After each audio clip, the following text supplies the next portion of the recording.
Welcome to Half the Sky, where we have women from around the world, especially the global south, talking about, well, the most important issues of the day. It's not only women talking about women, because really all issues are about women and include women, but we're bringing in an anti-imperialist and a feminist perspective, whether it's about politics or economy, history, culture, what have you. So today we have Lisa Pan, who is a Shanghai native and a producer with China Academy. Welcome. We have Gisela Hernandez, who was a former student leader from Argentina, is an economist and is an economist with the Dongsheng News Collective. And then we have me. My name is Ting Shak. I am from the Tricontinental Institute for Social Research, as well as one of the co-founders of Dongsheng. So since today is March the 8th, International Women's Day, we thought we would talk a little bit about, where that date comes from, and also what is the reality today in our different regions and perspectives. So I guess I want to start off with just talking about our first memories of March the 8th. When was the first time you heard about it? Maybe in Argentina, when was the first time you heard about it? What did you think about it? Well, I grew up hearing about this day, but it was more or less like St. Valentine's, where half of society, which is the male parts of society, suddenly were super in love of women, right? Like sending flowers and chocolates and talking about us as the best creature of this world. So it was kind of bizarre, actually, and yeah, I grew up listening this kind of stories about March 8th. So like a Women's Appreciation Day. Yeah, a women worshipping day. But the thing is that it wasn't only worshipping women, but worshipping women in a particular context, which is the home or the care environment, right? So there were several phrases, very, very famous, like, well, women are the best creator in this world because they can transform a house into a home. They bring the life to this world through their bodies. So yeah, it was very bizarre and particularly restricted to that stage of that phase of the women's life, which is the domestic work and reproductive work. And I guess when you grew up, you were here in Shanghai, and what was the experience like? For me, that wasn't exactly a conscious of today as March the 8th. We don't really do anything on that day, apart from the fact that I remember my mom having half a day off on this particular day, but we don't really have any kind of special event that's organized for this day, and people around me also, we don't have that recognition. And like you said, men send presents to women on this day. Almost like a Valentine's Day and a commercial day. Yeah, I mean, I'm from Hong Kong, but I grew up in Canada, and I think when I heard about, International Women's Day, it was framed in this sort of empowerment of women. Women can do anything, but very liberal narrative of what, women, maybe you celebrate like women leaders, women empower, women in, CEOs, women bosses, women billionaires, but really isn't something, I think. It took me until I was in my 20s, I think, before I really understood the kind of revolutionary and red history of this day. Now I was just on my way here listening, and sadly, a speech that was given by Hillary Clinton, who was awarded last year the Forbes International Women's Day Lifetime Achievement Award. Forbes is obviously the celebration of a lot of the top richest capitalists in the world, and I thought, oh wow, this is what Women's Day has become. A commercial holiday where you buy chocolates and flowers, and then also where we celebrate, the bosses and the women in the power suits. Yes, in that sense, right? In that sense of it. But I think here is maybe a good time to think about what was the history of International Women's Day. And I think a lot of people don't realize or have forgotten, or maybe it was intentionally erased, is that it very much linked to the history of the struggle for socialism. And, in the late 1800s, early 1900s, there was a lot of strong women from, say, Russia, from other parts in Europe that were fighting for, worker struggles, women's struggles, and they saw that as completely interconnected. So the first time the International Women's Day was really brought into being, it wasn't called International Women's Day, it was called International Working Women's Day. I don't think it's an accident that the workers' part was taken out over the course of the last decades. And it was in 1910 where there was the actual gathering of the Socialist International in Copenhagen, where they decided to host, to actually plan for the first International Working Women's Day. And since then, it's been celebrated in many different places, led by socialist struggles. And of course, that came to China. Mm-hmm. And I was looking into, I think we're here right now in Shanghai. It's actually quite a city with a lot of red history, a lot of the revolutionary history, as well as Beijing, where we live. You know, when these ideas came into China, it was really about the May 4th movement. The May 4th movement was an anti-imperialist movement, trying to bring some of the ideas, the revolutionary ideas, left ideas from Europe, but including that was also this question of women's liberation and women's emancipation. And actually, I think something's quite interesting now. You know, China's a socialist country and there's a communist party, but really the feminist question came before Marxism arrived here. A lot of the people like Mao Zedong or the Chen Duxiao, they were thinking about women's question way early on because they knew, okay, what is patriarchy like? That's hand in hand with feudalism and colonialism. And so I think in some ways that's how it brought to this place. Mm-hmm. But what was the history of, you know, the International Women's Day, Working Women's Day in Latin America or Argentina? I think in Argentina the first time it was celebrated as International Women's Day, despite that this working character was erased from the history, was in 1984 when Argentina recovered the democracy. Argentina suffered, as many countries in Latin America, from a dictatorship that was supported by the United States imperialism in the part of what was called the Condor Plan. So they pushed different dictatorships and military coups in the continent to overturn the communist and leftist movements in the region.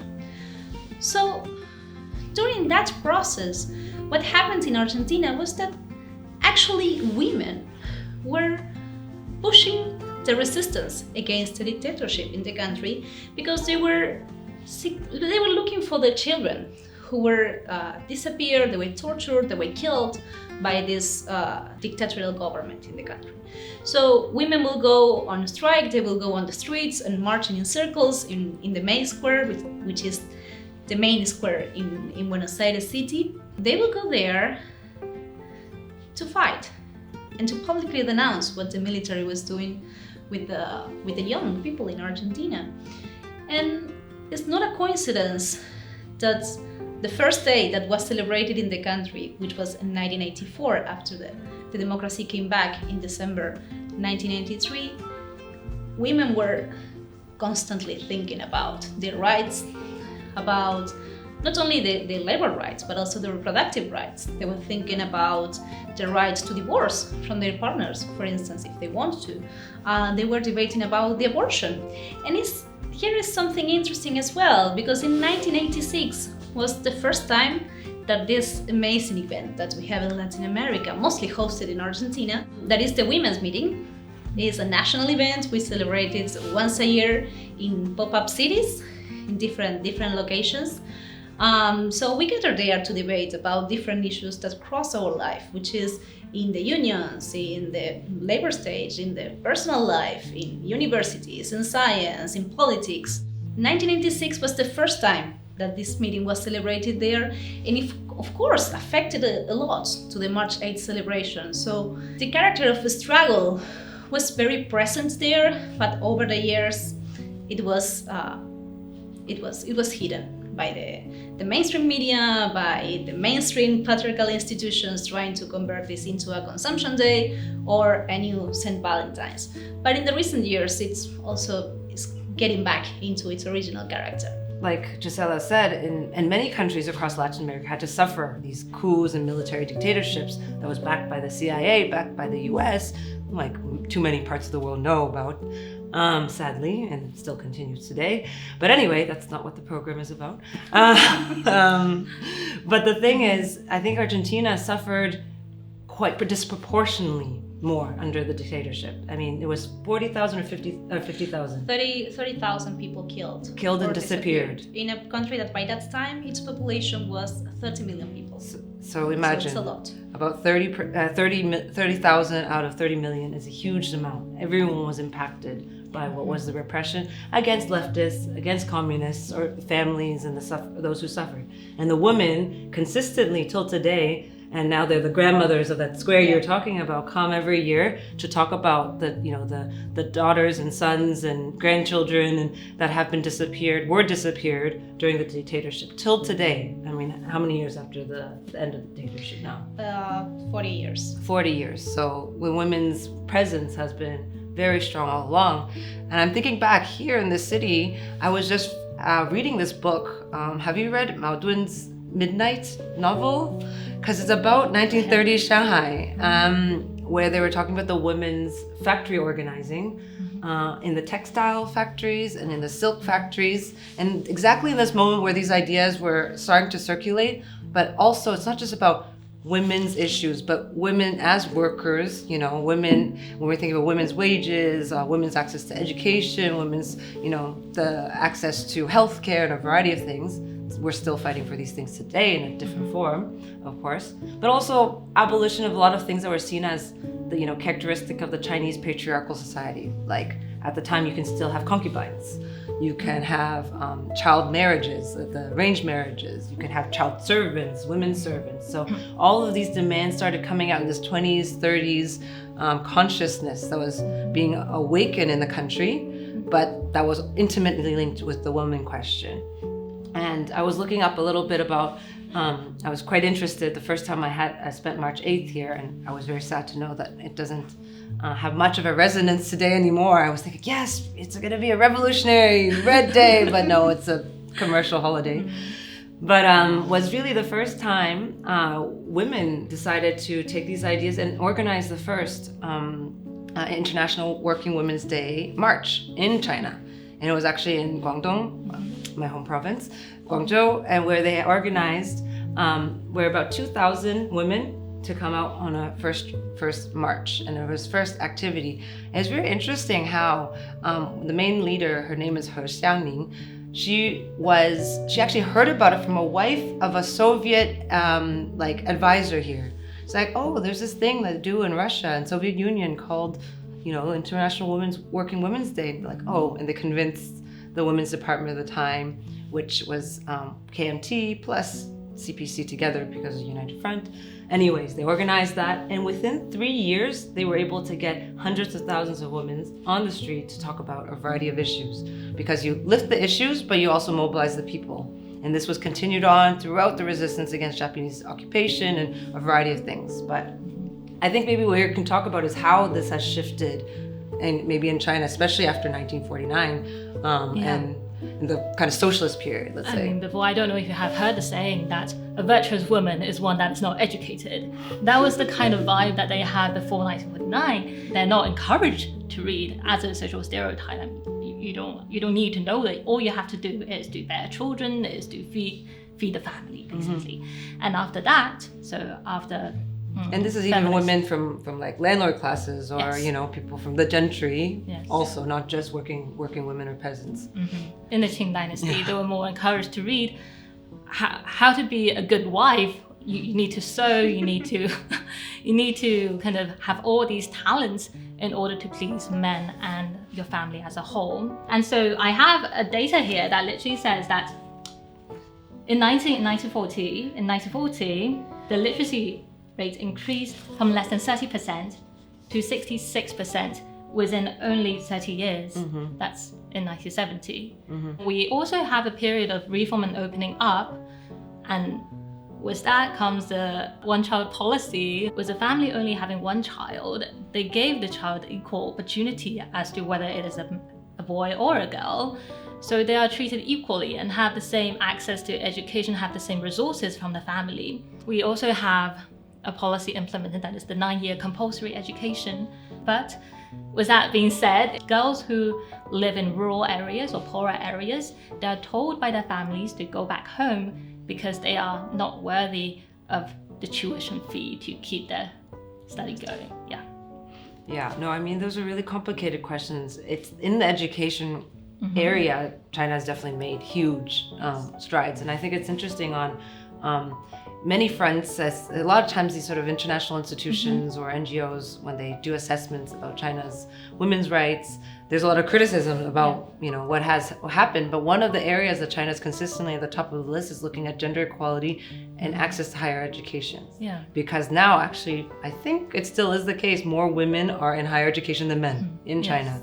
And that, when you think about, I don't know, our grandmother's generation, where no one would have had pretty much access to education, to now there's more women in universities doing their, you know, graduate studies to their PhDs is quite a thing. But what happens after, and how is that valued once this family life question comes around, is still a question. Yeah, and it's not only the access to the education or the possibility to do it, because, for instance, the first register of women studying at university was in France in 1864.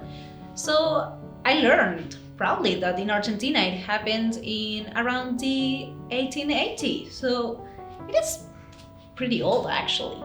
The thing is that when you look at which fields they were studying in, were of course in the care fields. Let's say they were not doctors, but they were nurses. And they were studying as to be teachers of the primary schools, for instance. So in certain way, women were in university, but reproducing the roles of the domestic work, which is raising the kids, but not only at home, but teaching them or educating them at the school, and taking care of the people through being nurses.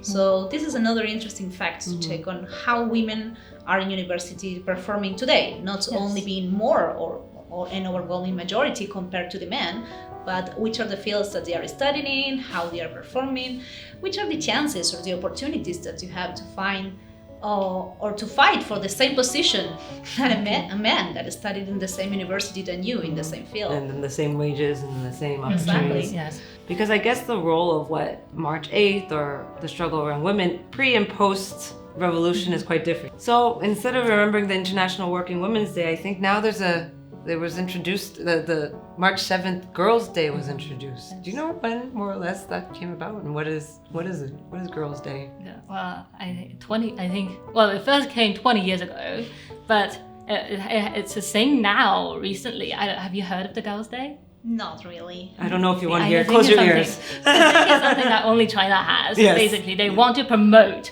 you to buy more, and so instead of the Women's Day, they have a Girls' Day that is one day before the Women's Day.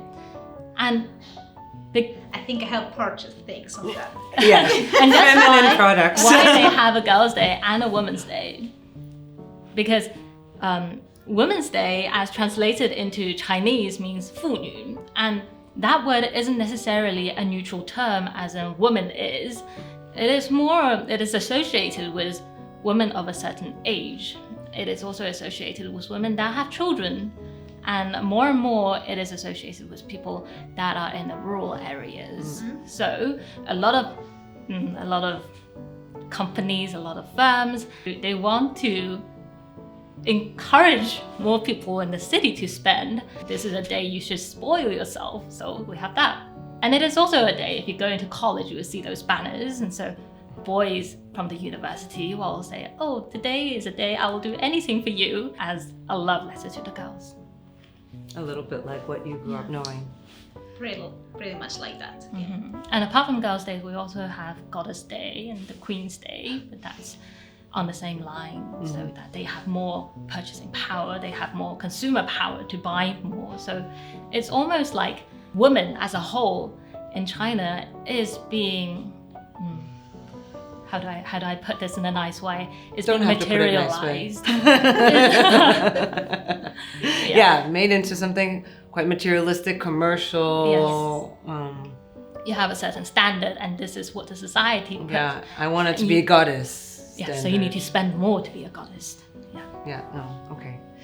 That's sad, but maybe we can have something more. I mean, I think one thing, I lived in Brazil for a couple of years. I was quite impressed. It's a place, I think, in Latin America, this whole March 8th has been revived, really taken up, especially by popular movements. And I don't know, Gisela, if you can speak a little bit about that.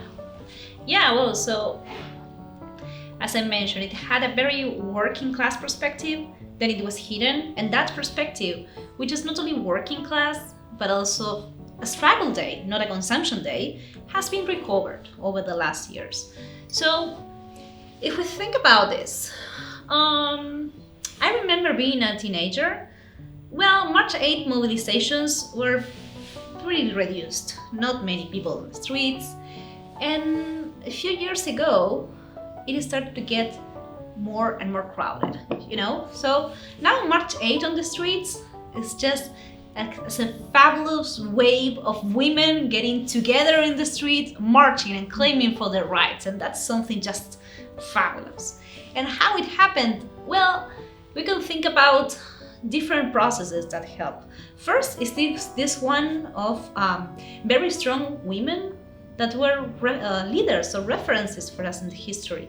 So I can mention these mothers and grandmothers of the May Square that I said at the beginning. I can also mention Eva Perón, which was known as for being the wife of Juan Perón, which was the first popular president for the working class in Argentina between 1946 and 1955. But she was not only his wife, you know, she was known as to be the captain of the humble, referring to being the captain of the poor, like the leader of the working class. And she had a very strong speech for women.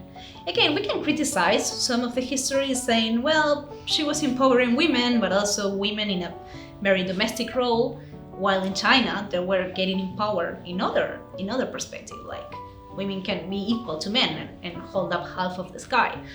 But still, she was like a very strong leader for women in the country and for the whole working class.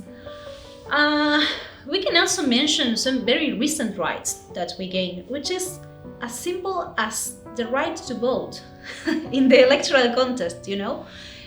In Argentina, this was gained as a right in 1912, but the thing is that when they talk about the universal right to participate in the electoral contest, they only refer to men. So it's not universal. Of course it's not universal.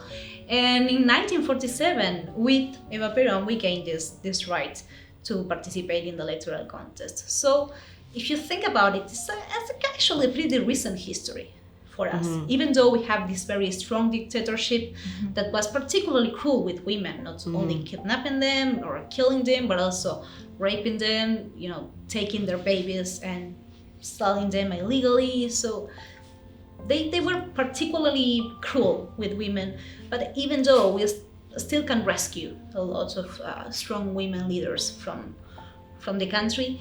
And in the recent years, what also happened was that we not only started talking more about this history, but also identifying a little bit more or feeling more empathy with the other one.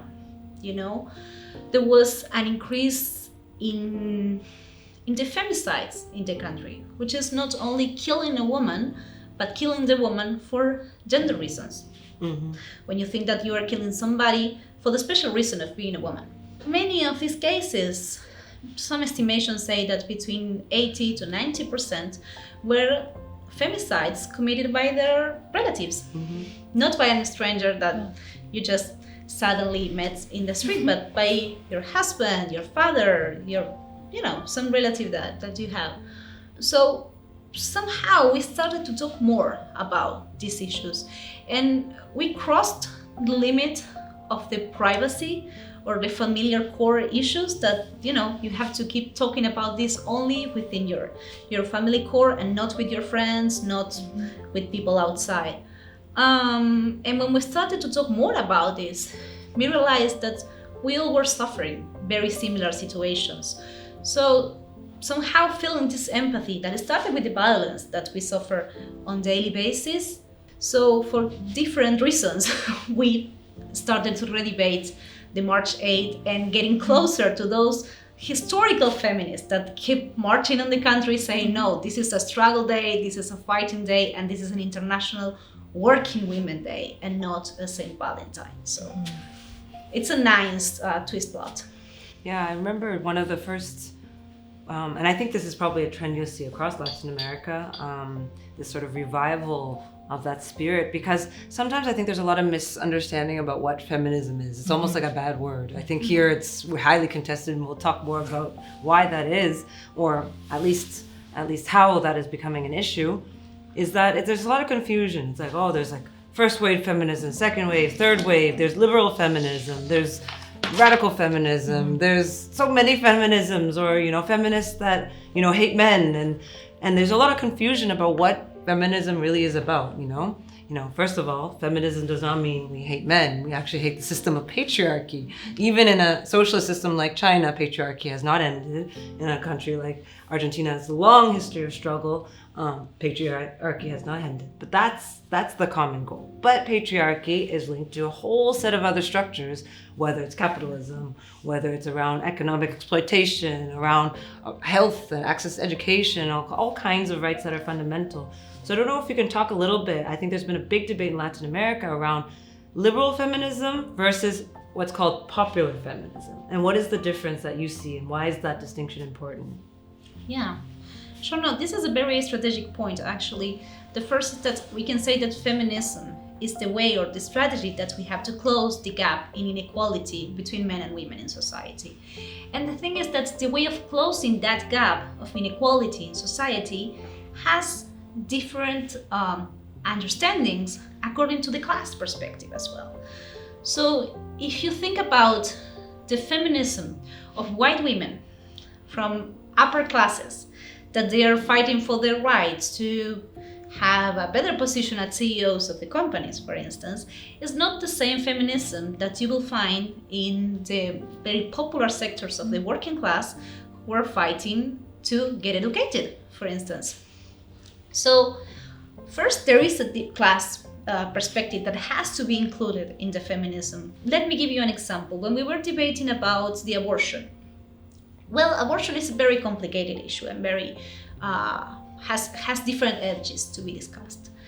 The liberal feminists were saying that the abortion has to be legal because it's their own right to choose on their body, which is true. They have the right to choose if they want to carry out a pregnancy or not. But the thing is that it's not only that part of the debate, but it's the part of the collective debate on the public health. Why? Because even though the abortion was illegal or was forbidden in Argentina, if you were a middle-class person and you have the resources to do it, you will know which was the private hospital that you had to go and how much money you have to pay for the doctor to help you with an abortion. But if you were a working class woman, a woman of the working class with like a scarcity of resources, well, they didn't have this choice. And the only choice they had was between two ways. The first one is continue with a pregnancy that they didn't want to have, being for individual reasons, being victims of a rape or whatever reason, but they didn't want to continue with this, and they had to because the other way or the other option they had was to have an underground abortion, which was very unsafe for them. So to be clear, even though everybody has the right to decide on their own body, when the abortion was illegal, middle class and upper classes had the resources to carry out a safe abortion at the hospitals or the private hospitals, while the working class women were dying. And here is an example that is very interesting from a very conservative professor, actually, from my university.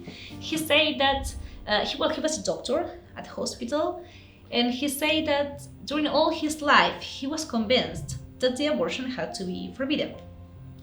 And there was one day when a woman showed up at the hospital and asked him to do an abortion. And he said, "No way, I'm not gonna do it. This is illegal. This is against my principles. So just get out of here." And he was very convinced that it was the end of the story. And 1 week after that, this woman came back bleeding, and he died in the hospital because she carried out an unsafe abortion underground. So this is why debating these issues should not be only the individual perspective, but the collective perspective. So if you have a popular perspective or a leftist perspective, you have to think about the collective rights.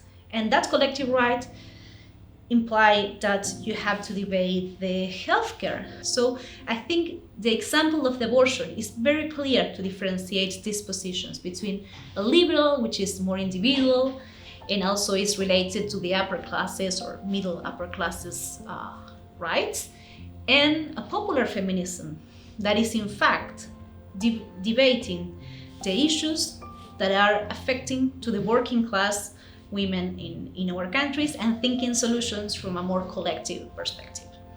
No, I think that's an important thing. I mean, we were talking about how we first learned about March 8th, and then why someone like a Hillary Clinton, as anyone who's an anti-imperialist, it's really hard to see Hillary Clinton as a role model for any of us.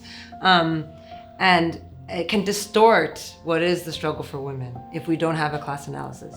And sometimes I think in today's age, and especially in the in the neoliberal period that we've seen since the 80s, there's been a dissolving of that kind of radical tradition into something very identitarian, identity politics, where women on its own or almost women individuals become representative of a larger struggle. And I don't think that's an accident. That's definitely an intentional erasure. Yeah. And there's another thing about this different trends within the feminist movements, which is in many cases the liberal feminists are the ones that are oppressing to the popular feminists. Yes. Why? Because if you're fighting for the right to have a well-paid domestic work, and you are fighting for the right of the domestic workers as to be recognized by law, for instance, with their work and not carrying this out under informal conditions, guess who are going to be the first that are going to be against this? The liberal feminists, because it's not a coincidence that they are from the middle or upper classes who also enjoy this privilege of the class of exploiting the working class women. So the class perspective should be necessarily be included in the discussion of the feminism, because debating, I think that Mao said it very clearly in 1927. I was just thinking when about he was debating, saying, okay, well, China had a semi-colonial and semi-feudal system, and the peasantry are oppressed by the landlords, by the feudals, by the warlords. But also women are oppressed by them and by the authority of the husband. So he called them, like, I think, the four knots of Chinese society, and you can't dissociate the feminist or the anti-patriarchal struggle with anti-feudal and anti-colonial struggle. Yeah. So it is also a debate within the left in our countries. Is the class struggle first, or is the feminist struggle first? Where they go together. Mm-hmm. You cannot dissociate it. Mm-hmm. So this is why the popular feminism is so important, because it's not only thinking on the collective rights, it's thinking on the working class, but it's also thinking the feminism framed in a working class project, which is an anti-capitalist and necessarily anti-imperialist project. I mean, Gisela gave us a good overview of some of the key issues now, especially the struggle for abortion, reproductive rights, and but I think there's and it takes the form often as mass mobilizations. That's kind of the tradition in Latin America. I think a lot of people who don't understand China today think that feminism is just a taboo word. Women don't have ways to discuss issues that pertain to them because, there's no protests on the streets or something like that. But maybe you can bring us up to date on what are some of the hot issues and what is the territory? How do people actually discuss issues? So there's two cases. I'll come up to this first one first. The first one is a tragic story of a girl who dyed her hair pink, and she got her application from a master's degree, and she took a photo of herself with her grandpa, and then she was cyberbullied, and later on she suicided. And this was a huge topic on Chinese social media, on Weibo. Everyone was talking about it as to, obviously there's the cyberbullying issue that has to be addressed, but also she's been shamed as a slut because she's a woman and because she dyed her hair pink. And people are talking about it online. People are addressing this issue. People are pointing out what is the problem here and what is, apart from the fact that there is cyberbullying, that there is also this stereotypes that is placed on women, placed on how they should look like as well. And so I guess the propriety question, the virtues, and including how you look. Yeah, exactly. But it's that women are aware, people are aware, and even I wouldn't exclude men in there as well. They are all aware that this is an issue that needs to be addressed. This is an issue that we need to face, that we need to discuss as two different genders, as a whole society, to solve it so that other women don't experience the same thing as she did. One of the things is last year there was an incident where a girl had a period and she couldn't find anywhere to buy sanitary products in a train station. And that debate was hugely discussed online, because for us women it is a necessity. Such product is a necessity, but for men, some are saying that it is not. Some are saying that why should you have this? Right. Why should we satisfy your needs? And so people are discussing it, and a lot of metro stations have now provided that sanitary product because of the discussion. And I was also seeing a lot of these questions around providing this, especially for people in the rural areas, especially young people who is part of the sexual education, but also can't access it because they're not that cheap to buy. Yes. Yeah. And so what I'm actually trying to say is that discussion that happens online on social media actually does have a real world influence in China. I think that's one of the really fascinating things about being in China is it's not the, fighting for the vote where you go to the ballot boxes every 4 years and change whoever's at top, It's actually different ways of gathering a public opinion that may not be so visible to outside China watchers. And one of the ways is how much that public opinion now really in the realm of social media can create enough of a critical mass that shifts policy, that shifts thinking, and that actually creates concrete material changes. Sometimes, So these are actually really interesting things, because probably in the last year, some of the hottest topics, most debated and heat topics are a whole range of issues related to women, and a whole different schools of feminisms are popping up, and it's a thing to decipher, because there's also a lot of that liberal feminism that is, let's say creeping in quite strong also here in China, and not only in Latin America, but pretty much anywhere in the world. I think one of the things, I think this is a good conversation for us to kind of get a sense of what are the current issues that are affecting women today. Also this longer history of issues that created really the necessity for an International Working Women's Day of March 8th that started just over 100 years ago. And I was just looking at some things, where there's a lot of huge issues globally, especially, let's say, women of the global south. There is class, but there's also a difference when we look at the global south and global north. But we are seeing increasing concentration of wealth. So 22 richest men in the world own more wealth than all of the over 600 million African women. 22 people compared with almost 700 actually million people. We're looking at something like, you were talking about femicides. It's up to close to 1 million femicides around the world a year, so women who are killed because of questions on gender. We have 75% of the world's unpaid care work, whether it's taking care of children or elders or anyone, that is performed by women, which is actually a huge industry if that was to be paid for. And we have all sorts of struggles that are popping up, around against the far right, against fascism, against capitalism, against imperialism. And all of this is wrapped up with, I think, the women's question till today. But one of the goals was to bring in this long history and legacy of the March 8th to the present. It's not over, it's not finished. We're not holding half the sky yet. We're still waiting. We're still not waiting, we're fighting for it in our different ways, be it in the big debates online, whether it's through media work, whether it's through communications, whether it's people going on the streets. But I think that's more or less good for wrapping up our conversation. The first time we're having half the sky conversation, a joint project. Something about half yes, the sky. Absolutely. You say actually the biggest sector. So the fight for getting this domestic work paid is not also a fight for something that is truly fair. It's your work, it's what you are doing. We have to end with this myth that domestic work is not work, it's only unpaid work. And this is, I have some numbers I wanted to share with you before finishing, because this number is very tricky. So GDP of the world will be between 10 to 39% bigger if we pay this domestic work. So we first have to consider this fact, but then taking into consideration how much women contribute to the labor market. It's of course it's very different among the regions, and we still have a long way to go. But if we take on the average world rate, some as 43.8% of women are working in paid jobs, and 67.9% of men.